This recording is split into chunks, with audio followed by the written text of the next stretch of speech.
Hi, good evening everyone. Today என்ன video பார்க்க போகிறோம். இந்த வீடியோவில் என்ன பார்க்க போகிறோம்னு பார்த்தீங்கன்னா டுடே ஒரு இன்ட்ரெஸ்டிங்கான டாபிக் தான் பார்க்க போகிறோம்.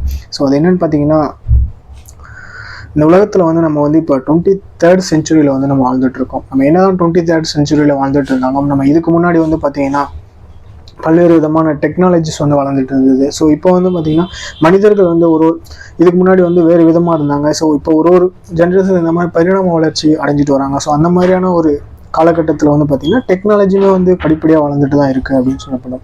இப்போ பார்த்தீங்கன்னா ஃபோனில் ஆரம்பித்து இப்போ ஆர்டிஃபிஷியல் இன்டெலிஜென்ட் வரைக்கும் நம்ம இருந்துகிட்டு இருக்கோம். ஸோ இதே மாதிரியான விஷயங்களை கன்சிஸ்டண்டாக ஒரு நியூவாக ஒரு விஷயத்தை கண்டுபிடிக்கிறதுன்றது மனிதன் தோன்ற காலத்திலேருந்து இப்போ வரைக்குமே தொடர்ந்து நடந்துகிட்ருக்கு அப்படின்றத நம்ம தெளிவாக சொல்ல முடியும்.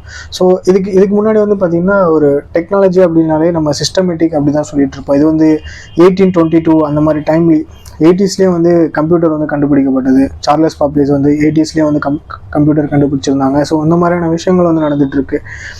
இப்போ ஆர்டிஃபிஷியல் இன்டெலிஜென்ட் இதுவும் இப்போ கடந்த ஒரு 5-6 வருஷமாக ஆர்டிஃபிஷியல் இன்டெலிஜென்ட் இதுவுமே ஒரு புதிய கண்டுபிடிப்பாக பார்க்கப்படுது. ஸோ என்னதான் இருந்திருந்தாலும் இதுக்கு முன்னாடி ஆர்டிஃபிஷியல் இன்டெலிஜென்ட் முன்னாடி இருந்த ஒரு விஷயம் என்னன்னு பார்த்தீங்கன்னா ரோபோட்டிக்ஸ் அப்படின்னு சொல்லப்படுற, அதாவது ரோபோ அப்படின்னு சொல்லப்படுற ஒரு விஷயம்.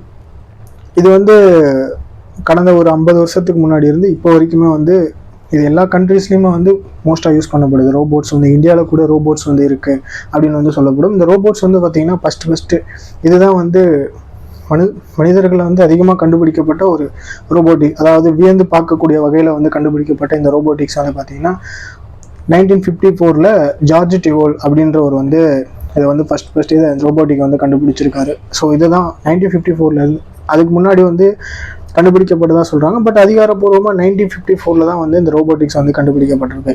ஸோ ரோபோட்டிக்ஸ்ன்றது இப்போ எப்படி ஆர்டிஃபிஷியல் இன்டெலிஜென்ட் இருக்கோ, ஸோ அதே மாதிரி ரோபோட்டிக்ஸ்ன்றது பல்வேறு வகையில் மனிதர்களுக்கு உதவும் ஒரு விஷயமா கண்டுபிடிக்கப்பட்டிருக்கு. ஸோ அது மட்டும் இல்லாமல் அதை பல்வேறு விஷயத்துக்காக யூஸ் பண்ணியிருக்காங்க. ரோபோட்டிக்ஸ் அப்படின்றத யூஸ் பண்ணியிருக்காங்க. இது ஃபஸ்ட்டு 1954 ஓகேயா அப்படின்னு சொல்லப்படுற ஒரு ஹியூமன் ரோபோட்டிக்ஸ். ஸோ அதுதான் ஃபஸ்ட்டு கண்டுபிடிக்கப்பட்டு, ஸோ ஒரு ஹியூமன் ரோபோட்டிக்ஸ் மாதிரி, அதாவது மனிதர்கள் செய்யக்கூடிய வேலையை அதெல்லாம் செய்யும் அப்படின்னு சொல்லப்பட்டிருக்கு. ஸோ அது மட்டும் இல்லாமல் மனிதர்கள் செய்யக்கூடிய வேலையை செஞ்சுருந்தாலுமே அதுலேயுமே அவங்க பல்வேறு விதமாக ரோபோட்டிக்ஸ் யூஸ் பண்ணிட்டு இருந்திருக்காங்க. அதாவது மனிதர்கள் செய்கிற வேலையை மட்டும் இல்லாமல், ஸோ அது ரீசெண்டாக கொஞ்சம் காலத்துக்கு முன்னாடி கண்டுபிடிக்கப்பட்டிருந்தாலும், ஸோ அதுக்கு முன்னாடி எலக்ட்ரானிக்ஸ் மூலயமாவோ, ஸோ இந்த மாதிரி ஆட்டோமேஷன் இந்த மாதிரியான விஷயங்களில் இந்த மாதிரியான ரோபோக்களை வியூஸ் பண்ணிட்டு இருந்திருக்காங்க. ஸோ அதுக்கப்புறமா சிலர்லாம் தசைகள் கூட செட் பண்ணி அந்த மாதிரி ஒரு விஷயங்கள் ரோபோட்லாம் யூஸ் பண்ணிட்டு இருந்திருக்காங்க. ஸோ இப்போ ரோபோட்ஸ் பார்த்தீங்கன்னா இப்போ அது ரோபோட்ஸுடைய ஒன்றா கண்டுபிடிச்சி இப்போ ஆர்டிஃபிஷியல் இன்டெலிஜென்ட், ஸோ அந்த மாதிரியான ஒரு விஷயம் இப்போ வரைக்கும் வந்திருக்குன்றது எல்லாராலையும் எக்ஸ்பிளைன் பண்ணலாம் அப்படின்னு ஒரு பாராட்டத்தக்க வகையில் இருக்குது அப்படின்னு சொல்ல முடியும். பட் இந்த ரோபோட்டிக் கண்டுபிடிக்கப்பட்ட முதல் கண்ட்ரி எதுன்னு பார்த்தீங்கன்னா அதுவும் யுனைடெட் ஸ்டேட்ஸ் தான். ஸோ அதுக்கப்புறமா பார்த்தீங்கன்னா இஸ்ரேலில் தான் இதை மிலிட்ரிக்காக யூஸ் பண்ணியிருக்காங்க. இஸ்ரேலில் ஜாக்வா அப்படின்ற ஒரு ரோபோட்டிக்ஸ் கண்டுபிடிச்சி இதை மிலிட்ரிக்காக யூஸ் பண்ணிட்டு இருந்திருக்காங்க.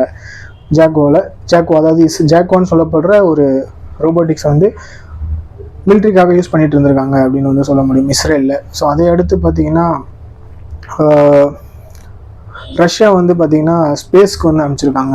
ரோபோட்டிக்ஸ் ஸ்பேஸ்க்கு அமைச்சிருக்காங்க. ஸோ அதுக்கு அடுத்து பார்த்தீங்கன்னா இந்தியாவும் வரக்கூடிய கம்மிங் இயர்ஸில் பார்த்தீங்கன்னா ரோபோட்டிக்ஸ் ஸ்பேஸ்க்கு அனுப்பலாம் அப்படின்ற ஒரு விஷயத்தை பேசிட்டு வராங்க.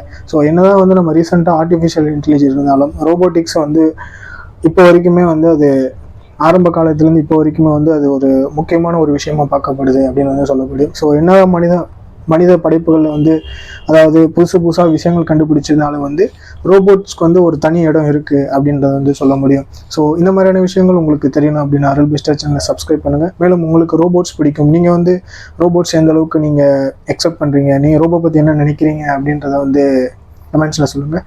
நான் அகைன் இன்னொரு யூஸ்ஃபுல்லான வீடியோவில் மீட் பண்ணுறேன். தேங்க்யூ.